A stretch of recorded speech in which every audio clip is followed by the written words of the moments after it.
ಶ್ರೀಕೃಷ್ಣಾಯ ನಮಃ. ವಸುದೇವಸುತಂ ದೇವಂ ಕಂಸಚಾಣೂರಮರ್ದನಂ ದೇವಕೀ ಪರಮಾನಂದಂ ಕೃಷ್ಣಂ ವಂದೇ ಜಗದ್ಗುರುಂ. ಬ್ರಹ್ಮಸ್ಥಾನ ಸರೋಜಮಧ್ಯವಿಲಸತ್ ಚೀತಾಂಶುಪೀಠಸ್ಥಿತಂ ಸ್ಫೂರ್ಜತ್ಸೂರ್ಯರುಚಿಂ ವರಾಭಯಕರಂ ಕರ್ಪೂರಕುಂದೋಜ್ವಲಂ ಶ್ವೇತಸ್ರಗ್ವಸನಾನುಲೇಪನಯುತಂ ವಿದ್ಯುದೃಚಾ ಕಾಂತಯ ಸಂಶ್ಲಿಷ್ಟಾರ್ಧತನುಂ ಪ್ರಸನ್ನವದನಂ ವಂದೇ ಗುರುಂ ಸಾದರಂ. ಶ್ರೀಗುರುಭ್ಯೋ ನಮಃ. ಲಂಬೋದರಂ ಪರಮಸುಂದರಮೇಕದಂತಂ ರಕ್ತಾಂಬರಂ ತ್ರಿನಯನಂ ಪರಮಂ ಪವಿತ್ರಂ ಉದ್ಯದ್ದಿವಾಕರ ಕರೋಜ್ವಲಕಾಯಕಾಂತಂ ವಿಘ್ನೇಶ್ವರಂ ಸಕಲವಿಘ್ನಹರಂ ನಮಾಮಿ. ತ್ವಾಂ ದೇವ ವಿಘ್ನದಲನೇತಿ ಚ ಸುಂದರೇತಿ ಭಕ್ತಿಪ್ರಿಯೇತಿ ಸುಖದೇತಿ ಫಲಪ್ರದೇತಿ ವಿದ್ಯಾಪ್ರದೇತ್ಯಗಹರೇತಿ ಚ ಯೇ ಸ್ತುವಂತಿ ತೇಭ್ಯೋ ಗಣೇಶವರದೋ ಭವ ನಿತ್ಯಮೇವ. ಶ್ರೀ ಮಹಾಗಣಪತಯೇ ನಮಃ. ಯಾ ಕುಂದೇಂದು ತುಷಾರಹಾರಧವಳ ಯಾ ಶುಭ್ರ ವಸ್ತ್ರಾವೃತ ಯಾ ವೀಣಾ ವರದಂಡಮಂಡಿತಕರ ಯಾ ಶ್ವೇತ ಪದ್ಮಾಸನ ಯಾ ಬ್ರಹ್ಮಾಚ್ಯುತ ಶಂಕರ ಪ್ರಭೃತಿಭಿಃ ದೇವೈಃ ಸದಾ ವಂದಿತಾ ಸಾ ಮಾಂ ಪಾತು ಸರಸ್ವತೀ ಭಗವತಿ ನಿಶ್ಶೇಷ ಜಾಡ್ಯಾಪಃ. ಶ್ರೀ ಸರಸ್ವತ್ಯೇ ನಮಃ.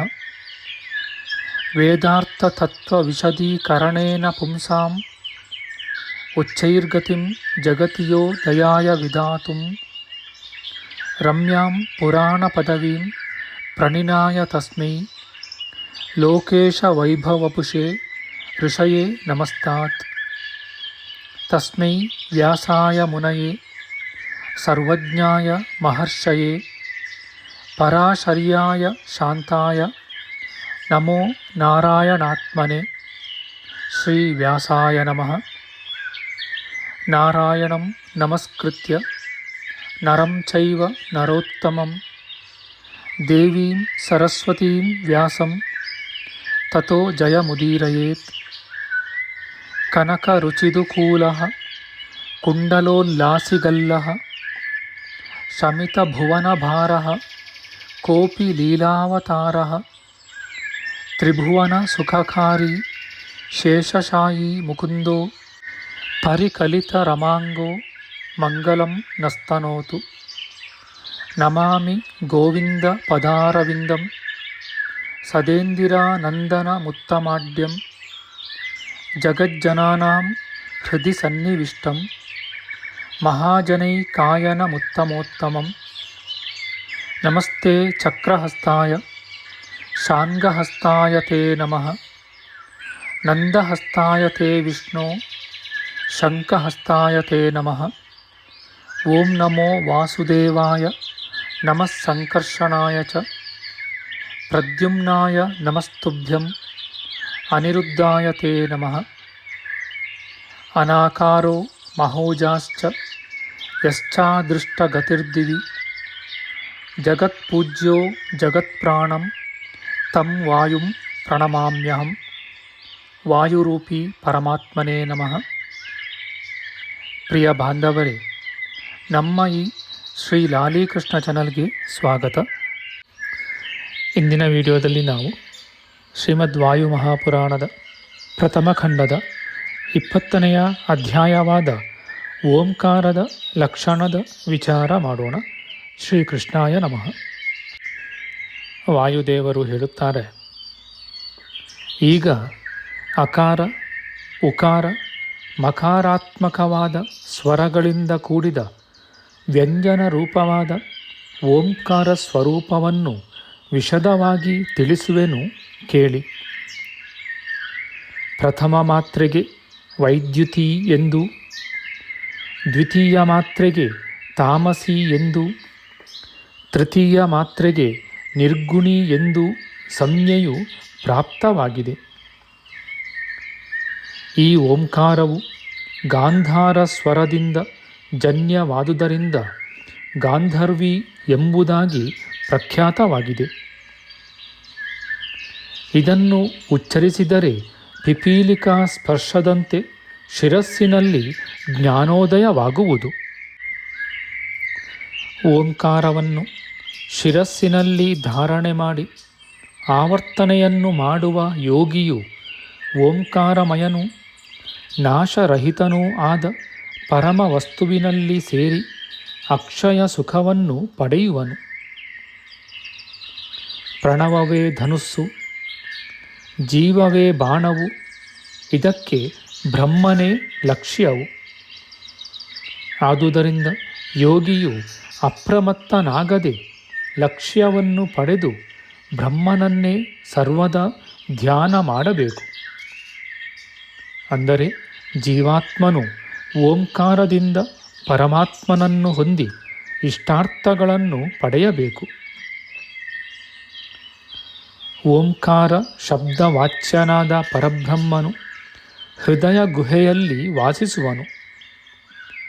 ಅಂತಹ ಓಂಕಾರ ರೂಪನಾದ ಬ್ರಹ್ಮನೇ ವೇದತ್ರಯ ವೇದ್ಯನೂ, ಮೂರು ಲೋಕ ವ್ಯಾಪ್ತನೂ, ಅಗ್ನಿತ್ರಯನೂ ಆಗಿರುತ್ತಾನೆ. ಋಗ್ಯಜುರ್ ಸಾಮವೇದಗಳೆಂಬ ಮೂರು ವೇದಗಳು ವಿಷ್ಣುವಿನ ಗುಣವನ್ನೇ ಹೊಗಳುತ್ತವೆ. ನಿಜವಾಗಿಯೂ ಓಂಕಾರವನ್ನು ವಿಚಾರ ಮಾಡಿದರೆ ಅದರಲ್ಲಿ 4 ಮಾತ್ರೆಗಳಿವೆಯೆಂದು ತಿಳಿಯಬೇಕು. ಆ ಓಂಕಾರದಲ್ಲಿ ಆಸಕ್ತನಾದ ಯೋಗಿಯು ಪರಮಪುರುಷನ ಸಾಲೋಕ್ಯ ಮೋಕ್ಷವನ್ನು ಪಡೆಯುವನು. ಅಕಾರಕ್ಕೆ ಅಕ್ಷರವೆಂದು, ಉಕಾರಕ್ಕೆ ಸ್ವರಿತವೆಂದು, ಮಕಾರಕ್ಕೆ ಪ್ಲುತವೆಂದು ಸಂಜ್ಞೆಯುಂಟಾಗಿದೆ. ಈ ರೀತಿಯಾಗಿ ಓಂಕಾರವು ತ್ರಿಮಾತ್ರ ರೂಪವಾಗಿದೆ. ಅಕಾರಕ್ಕೆ ಭೂಲೋಕವೆಂದು, ಉಕಾರಕ್ಕೆ ಭುವರ್ಲೋಕವೆಂದು, ವ್ಯಂಜನವಾದ ಮಕಾರಕ್ಕೆ ಸ್ವರ್ಗಲೋಕವೆಂದು ಸಂಜ್ಞೆಯು ಪ್ರಾಪ್ತವಾಗಿದೆ. ಈ ಓಂಕಾರ ಸಿದ್ಧಿಯಿಂದ ಭೂರ್ಭುವ ಸ್ವರಗಳೆಂಬ ಲೋಕತ್ರಯಗಳನ್ನು ಪಡೆಯಬಹುದು. ಓಂಕಾರವು ಲೋಕತ್ರಯಾತ್ಮಕವಾಗಿದೆ. ಇದಕ್ಕೆ ಸ್ವರ್ಗವೇ ಶಿರಸ್ಸು, ಇತರ ಲೋಕಗಳೇ ಓಂಕಾರ ಶಬ್ದವಾಚ್ಯನಾದ ಬ್ರಹ್ಮನ ಪಾದಗಳಾಗಿವೆ. ಕೇವಲ ಮಾತ್ರಾರೂಪನೆಂದು ಧ್ಯಾನ ಮಾಡಿದರೆ ರುದ್ರಲೋಕ ಪ್ರಾಪ್ತಿಯು, ಅಮಾತ್ರಾರೂಪದಿಂದ ಧ್ಯಾನಿಸಿದರೆ ಶಿವಪದ ಪ್ರಾಪ್ತಿಯೂ ಆಗುವುದು. ಹೀಗೆ ಉಭಯ ರೀತಿಯಾದ ಓಂಕಾರ ಧ್ಯಾನದಿಂದ ಈಶ್ವರನ ಪರಮಪದವಾದ ಕೈಲಾಸಲೋಕ ಪ್ರಾಪ್ತಿಯೂ ಆಗುವುದು. ಆದುದರಿಂದ ಅಮಾತ್ರವೆಂದರೆ ನಾಶರಹಿತವಾದ ಪದವೆಂದು ಅರ್ಥವಾಗುವುದು. ಇದರಿಂದ ಧ್ಯಾನಾಸಕ್ತನಾದ ಯೋಗಿಯು ಪ್ರಯತ್ನಪೂರ್ವಕವಾಗಿ ಶಾಶ್ವತ ಪದದ ಆಕಾಂಕ್ಷೆಯಿಂದ ಧ್ಯಾನಿಸಬೇಕು. ಅಕಾರವು ಹ್ರಸ್ವವಾದ ಪ್ರಥಮ ಮಾತ್ರೆಯಾಗಿಯೂ, ಉಕಾರವು ದ್ವಿಮಾತ್ರೆಯಾಗಿಯೂ, ಮೂರನೆಯದು ಪ್ಲುತವಾಗಿಯೂ ಇರುವುದರಿಂದ ಓಂಕಾರವು ತ್ರಿಮಾತ್ರ ರೂಪವಾಗಿದೆ. ಈ ಮಾತ್ರೆಗಳನ್ನು ಕ್ರಮವಾಗಿಯೂ ಆನುಪೂರ್ವಿಯಾಗಿಯೂ ತಿಳಿದು ತನಗೆ ಧ್ಯಾನ ಮಾಡಲು ಎಷ್ಟು ಸಾಧ್ಯವೋ ಅಷ್ಟನ್ನು ಮಾತ್ರ ಧ್ಯಾನಿಸಬೇಕು. ಯಾವನು ಮನಸ್ಸಿನಲ್ಲಿ ಇಂದ್ರಿಯ, ಬುದ್ಧಿ, ಮನಸ್ಸು ಇವುಗಳ ಅಭಿಮಾನಿ ದೇವತೆಗಳನ್ನು ಮತ್ತು ಓಂ ನಮೋ ನಾರಾಯಣಾಯ ಎಂಬ ಅಷ್ಟಾಕ್ಷರ ಮಂತ್ರವನ್ನು ಧ್ಯಾನ ಮಾಡುವವನು ಮತ್ತು ಆ ಮಂತ್ರವನ್ನು ಕೇಳಿದವನೂ ಕೂಡ ಸಂಪೂರ್ಣ ಫಲವನ್ನು ಹೊಂದುವನು. ಪ್ರತಿ ಮಾಸದಲ್ಲಿಯೂ ಅಶ್ವಮೇಧ ಯಾಗವನ್ನು ಮಾಡುವ ಕ್ರಮದಲ್ಲಿ 100 ವರ್ಷಗಳು ಈ ಯಾಗವನ್ನು ಮಾಡಿದರೆ ಯಾವ ಫಲವು ದೊರೆಯುವುದೋ ಅಂತಹ ಫಲವು ಈ ಮಾತ್ರಗಳ ಧ್ಯಾನದಿಂದ ಉದ್ಭವಿಸುವುದು. ಈ ಓಂಕಾರವು ಯಾಗಕ್ಕಿಂತಲೂ ಅಧಿಕ ಫಲಪ್ರದವಾಗುವುದು.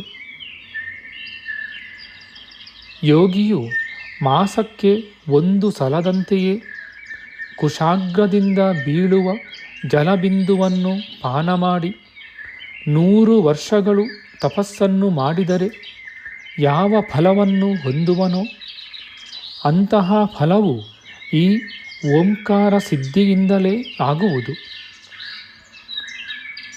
ಇಷ್ಟಾಪೂರ್ತವೆಂಬ ಯಾಗ ಮತ್ತು ಸತ್ಯವಚನ ಇವುಗಳಿಂದ ಯಾವ ಫಲವು ಪ್ರಾಪ್ತಿಯಾಗುವುದೋ ಮತ್ತು ಮಾಂಸ ಭಕ್ಷಣ ಮಾಡದೇ ಇರುವುದರಿಂದ ಯಾವ ಫಲವು ಬರುವುದೋ ಆ ಫಲಗಳು ಓಂಕಾರದಿಂದಲೇ ಸಿದ್ಧವಾಗುವವು. ಯಜಮಾನನಿಗೋಸ್ಕರ ಯಾವನು ಸ್ವಾರ್ಥ ತ್ಯಾಗವನ್ನು ಮಾಡಿ ಹಿಂದಕ್ಕೆ ಹೋಗದೆ ಯುದ್ಧವನ್ನು ಮಾಡುವನೋ ಅವನಿಗೆ ಯಾವ ಫಲವು ಬರುವುದೋ ಅಂತಹ ಫಲವು ಈ ಓಂಕಾರ ಮಂತ್ರೋಚ್ಚಾರಣೆಯಿಂದ ಸಂಭವಿಸುವುದು. ಓಂಕಾರ ಸಿದ್ಧಿಯಿಂದ ಎಂತಹ ಫಲವು ಬರುವುದೋ ಅಂತಹ ಫಲವು ಉಗ್ರವಾದ ತಪಸ್ಸಿನಿಂದಲೂ ಭೂರಿ ದಕ್ಷಿಣೆಯುಳ್ಳ ಯಜ್ಞಗಳಿಂದಲೂ ಕೂಡ ಉಂಟಾಗುವುದಿಲ್ಲ.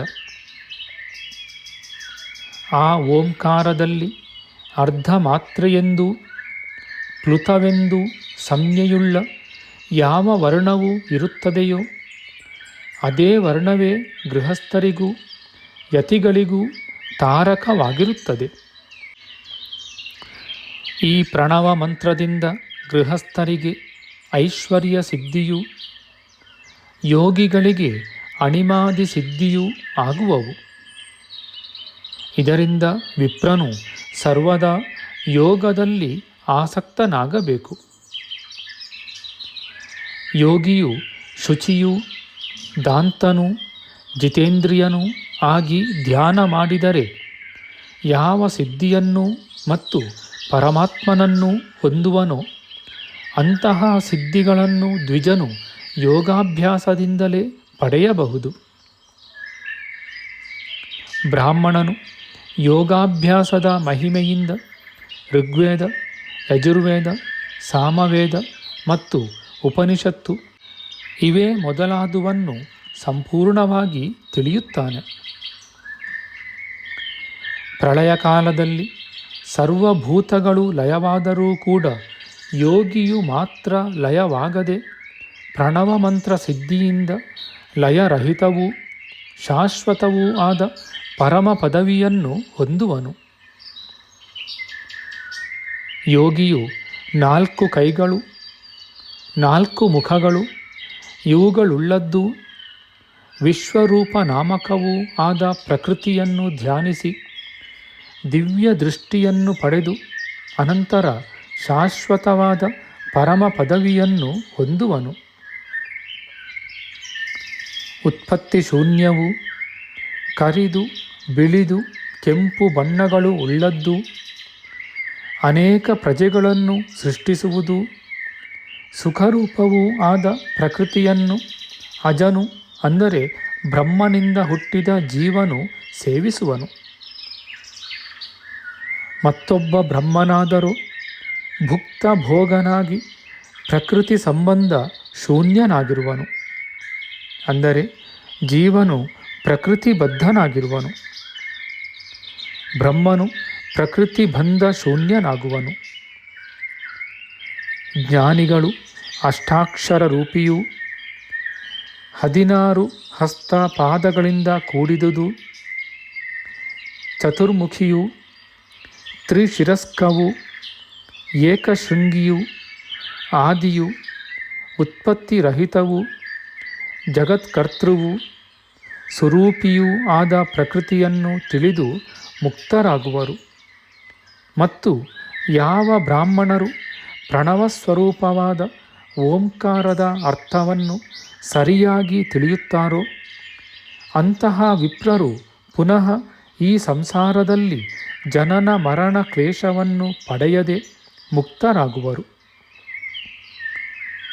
ಯಾವನು ಪೂರ್ವೋಕ್ತ ಲಕ್ಷಣಗಳುಳ್ಳವನೂ ಉತ್ತಮನೂ ಓಂಕಾರ ನಾಮಕನೂ ಆದ ಬ್ರಹ್ಮನನ್ನು ಮನಃಪೂರ್ವಕವಾಗಿ ಧ್ಯಾನಿಸಿ ಸರಿಯಾಗಿ ತಿಳಿಯುತ್ತಾನೆಯೋ ಅವನು ಈ ಸಂಸಾರ ಚಕ್ರವನ್ನು ಬಿಟ್ಟು ಮುಕ್ತ ಬಂಧನಾಗಿ ನಿಶ್ಚಲನೂ ಪ್ರಾಕೃತ ಗುಣರಹಿತನೂ ಸ್ಥಿರನೂ ಮಂಗಳಪ್ರದನೂ ಆದ ಪರಬ್ರಹ್ಮನ ಪದವಿಯನ್ನು ನಿಶ್ಚಯವಾಗಿಯೂ ಹೊಂದುವನು.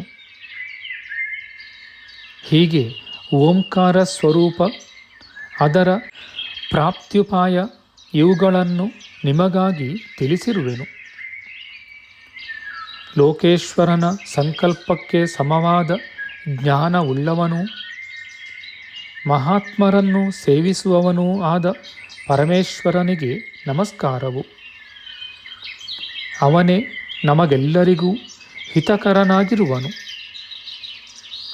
ಅಂತಹ ಸರ್ವಗತನೂ ನಿರ್ಗುಣನೂ ಅತ್ಯಂತ ಭಕ್ತರಾದ ಯೋಗಿಗಳಿಗೆ ಈಶ್ವರನೂ ಆದ ಬ್ರಹ್ಮನಿಗೆ ನಮಸ್ಕಾರಗಳು. ಕಮಲದ ಪತ್ರಗಳು ಜಲದಲ್ಲಿ ವಾಸಿಸುತ್ತಿದ್ದರೂ ಜಲ ಸಂಪರ್ಕವಿಲ್ಲದೆಯೇ ಇರುವಂತೆ ಪವಿತ್ರ ವಸ್ತುಗಳಿಗೂ ಪವಿತ್ರನೂ ವಿಶುದ್ಧನೂ ಅತ್ಯಂತ ಪೂತನೂ ಹ್ರಸ್ವ ದೀರ್ಘ ಪ್ಲುತರೂಪನೂ ಓಂಕಾರ ಶಬ್ದವಾಚ್ಯನೂ ಪ್ರಾಕೃತವಾದ ಶಬ್ದ ಸ್ಪರ್ಶ ರೂಪ ರಸ ಗಂಧರಹಿತನೂ ಆಗಿರುವುದರಿಂದ ಬ್ರಹ್ಮನು ಸೇವ್ಯನಾಗಿರುವನು. ಆ ಪರಮೇಶ್ವರನು ಅವಿದ್ಯಾ ನಿಯಾಮಕನೂ ವಿಶ್ವರೂಪನೂ ಯೋಗೀಶ್ವರನೂ ಆಗಿರುವನು. ಅದರಿಂದ ಇಂತಹ ಬ್ರಹ್ಮನಿಗೆ ನಮಸ್ಕಾರವು. ಆ ಪರಮೇಶ್ವರನೇ ಆಕಾಶ, ಪೃಥಿವಿ, ಪರ್ವತ, ಗುಡುಗು, ಮಿಂಚು, ಸ್ವರ್ಗ, ಅಂತರಿಕ್ಷ, ಉತ್ತಮವಾದ ಲೋಕಗಳು, ದೇವತೆಗಳು, ಹೃದಯ ಮತ್ತು ವಿಶ್ವರೂಪ ಇವುಗಳನ್ನು ಸೃಷ್ಟಿ ಮಾಡಿರುವನು. ಅಂತಹವನಿಗೆ ಪ್ರಾಣಾಪಾನಾದಿ ಸಾಮ್ಯವೂ ಇರುವುದಿಲ್ಲ. ಇವುಗಳಿಗಿಂತಲೂ ಉತ್ತಮನಾಗಿರುವನು. ಓಂಕಾರವು ಸಕಲ ವಿಶ್ವಸ್ವರೂಪವಾಗಿರುವುದು. ಓಂಕಾರವೇ ಯಜ್ಞವು. ಈ ಯಜ್ಞವು ವೇದಮಯವಾಗಿದೆ. ಆ ವೇದಗಳೇ ನಮಸ್ಕಾರ ರೂಪವು. ಅಂತಹ ನಮಸ್ಕಾರ ರೂಪನೇ ರುದ್ರನು. ಅಂತಹ ನಮಸ್ಕಾರ ರೂಪನೂ ರುದ್ರರೂಪಿಯೂ ಯೋಗೀಶ್ವರನೂ ಸಕಲ ಲೋಕಾಧಿಪತಿಯೂ ಆದ ರುದ್ರದೇವನಿಗೆ ಅನಂತಾನಂತ ನಮಸ್ಕಾರಗಳು. ಹೀಗೆ ಸಕಲ ಸಿದ್ಧಿಪ್ರದನಾದ ಪರಮೇಶ್ವರನಿಗೆ ಪ್ರಾತಃಕಾಲ, ಮಧ್ಯಾಹ್ನ, ಸಾಯಾಹ್ನಗಳೆಂಬ ತ್ರಿಕಾಲಗಳಲ್ಲಿಯೂ ನಮಸ್ಕಾರಗಳನ್ನು ಮಾಡಬೇಕು. ಇಂತಹ ಪರಮೇಶ್ವರನು ಸಕಲ ಇಷ್ಟಾರ್ಥಗಳನ್ನು ಕೊಡುವನು. ಗಾಳಿಯು ಬೀಸುವುದರಿಂದ ಪಕ್ವವಾದ ಫಲವು ಹೇಗೆ ಕೆಳಗೆ ಬೀಳುವುದೋ ಹಾಗೆಯೇ ರುದ್ರದೇವನ ನಮಸ್ಕಾರದಿಂದ ಸಕಲ ಪಾಪಗಳು ಪರಿಹೃತವಾಗಿ ಉತ್ತಮ ಫಲ ಪ್ರಾಪ್ತಿಯಾಗುವುದು. ಹೇಗೆ ರುದ್ರದೇವನ ನಮಸ್ಕಾರವು ಸಕಲ ಧರ್ಮಗಳ ಫಲವನ್ನು ಕೊಡುತ್ತದೆಯೋ ಹಾಗೆ ಅನ್ಯ ದೇವತೆಗಳ ನಮಸ್ಕಾರವು ಅಂತಹ ಫಲಪ್ರದವಲ್ಲ. ಆದುದರಿಂದ ಯೋಗಿಯಾದವನು ತ್ರಿಕಾಲದಲ್ಲಿಯೂ ಪರಮೇಶ್ವರನನ್ನು ಧ್ಯಾನಿಸಬೇಕು. ಹೀಗೆ ಸೇವೆ ಮಾಡುವ ಯೋಗಿಗೆ ಈಶ್ವರನು 10ರಷ್ಟು ಅಧಿಕವಾಗಿ ಫಲಗಳನ್ನು ಕೊಡುವನು. ಹೀಗೆ ಬ್ರಹ್ಮನು ತಾನು ಪೂರ್ಣನಾಗಿ ವಿಸ್ತಾರವಾಗಿರುವುದರಿಂದ ವಿಸ್ತಾರವಾದ ಫಲವನ್ನು ಕೊಡುವನು. ಸ್ವಾಮಿಯಾದ ಭಗವಂತನು ಓಂಕಾರವನ್ನು ಸರ್ವಕಾಲದಲ್ಲಿಯೂ ಸರ್ವ ದೇಶಗಳಲ್ಲಿಯೂ ಇರುವಂತೆ ಮಾಡಿರುವನು. ಇದರಿಂದ ಭಗವಂತನ ರೂಪವು ಎಲ್ಲೆಲ್ಲಿಯೂ ವ್ಯಾಪ್ತವಾಗಿರುವುದು. ಆದುದರಿಂದ ಯಾರಿಗೆ ನಮಸ್ಕಾರ ಮಾಡಿದರೂ ಅದು ಆ ಭಗವಂತನಿಗೆ ಸೇರುತ್ತದೆ ಎಂದು ಮಹಾತ್ಮರು ಹೇಳುತ್ತಾರೆ. ನಮಸ್ಕಾರ ಪ್ರಣವಗಳು ಸ್ವಾಮಿಯನ್ನು ವರ್ಣಿಸುತ್ತವೆ.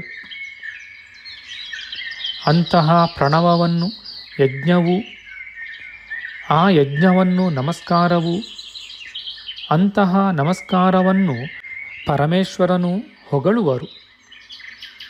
ಆದುದರಿಂದ ರುದ್ರ ಪದವಿಯೇ ಮಂಗಳಪ್ರದವಾಗಿದೆ. ಈ ರೀತಿಯಲ್ಲಿ ಯತಿಗಳ ರಹಸ್ಯವಾದ ಪ್ರಣವವು ಯಥಾಕ್ರಮವಾಗಿ ನಿರೂಪಿತವಾಗಿದೆ. ಯಾವನು ಸರಿಯಾಗಿ ತಿಳಿದು ಗುರೂಪದೇಶ ಪೂರ್ವಕವಾಗಿ ಹೀಗೆ ಧ್ಯಾನ ಮಾಡುತ್ತಾನೋ ಅವನು ಉತ್ತಮವಾದ ಪರಮ ಪದವಿಯನ್ನು ಹೊಂದುವನು. ಇತಿ ಶ್ರೀ ಮಹಾಪುರಾಣೆ ವಾಯುಪ್ರೋಕ್ತೆ ಓಂಕಾರ ಪ್ರಾಪ್ತಿ ಲಕ್ಷಣಂ ನಾಮ ವಿಂಶೋಧ್ಯಾಯ. ಶ್ರೀಕೃಷ್ಣಾರ್ಪಣಮಸ್ತು. ನಮ್ಮ ಮುಂದಿನ ವಿಡಿಯೋದಲ್ಲಿ ನಾವು ಶ್ರೀಮದ್ ವಾಯು ಮಹಾಪುರಾಣದ ಪ್ರಥಮ ಖಂಡದ 21ನೆಯ ಅಧ್ಯಾಯವಾದ 28 ಕಲ್ಪಗಳು ಮತ್ತು ಆಯಾ ಕಲ್ಪಗಳ ಪ್ರಜ್ಞಾತ ಪುರುಷರ ನಿರೂಪಣದ ವಿಚಾರ ಮಾಡೋಣ. ಆಧ್ಯಾತ್ಮಿಕ ಚರ್ಚೆ ಮತ್ತು ವಿಚಾರ ವಿನಿಮಯಕ್ಕಾಗಿ ಶುರು ಮಾಡಿದ ಈ ಚಾನೆಲ್ನಲ್ಲಿ ನಾವು ಅಪ್ಲೋಡ್ ಮಾಡುವ ಎಲ್ಲ ವಿಡಿಯೋಗಳನ್ನು ಸಂಪೂರ್ಣವಾಗಿ ನೋಡಿ ನಿಮ್ಮ ಸಲಹೆಗಳನ್ನು ಕಮೆಂಟ್ ಬಾಕ್ಸ್ನಲ್ಲಿ ಬರೆಯಿರಿ. ಈ ಚಾನೆಲ್ಗೆ ಸಬ್ಸ್ಕ್ರೈಬ್ ಮಾಡಿ ಹಾಗೂ ಬೆಲ್ ಬಟನ್ ಒತ್ತಿ ನಾವು ಹಾಕುವ ಎಲ್ಲ ವಿಡಿಯೋಗಳನ್ನು ನೋಡಿ ಪ್ರೋತ್ಸಾಹಿಸಿ. ಕೃಷ್ಣಂ ನಾರಾಯಣಂ ವಂದೇ ಕೃಷ್ಣಂ ವಂದೇ ವ್ರಜಪ್ರಿಯಂ ಕೃಷ್ಣಂ ದ್ವೈಪಾಯನಂ ವಂದೇ ಕೃಷ್ಣಂ ವಂದೇ ಪೃಥಾಸುತಂ. ಶ್ರೀಕೃಷ್ಣಾಯ ನಮಃ.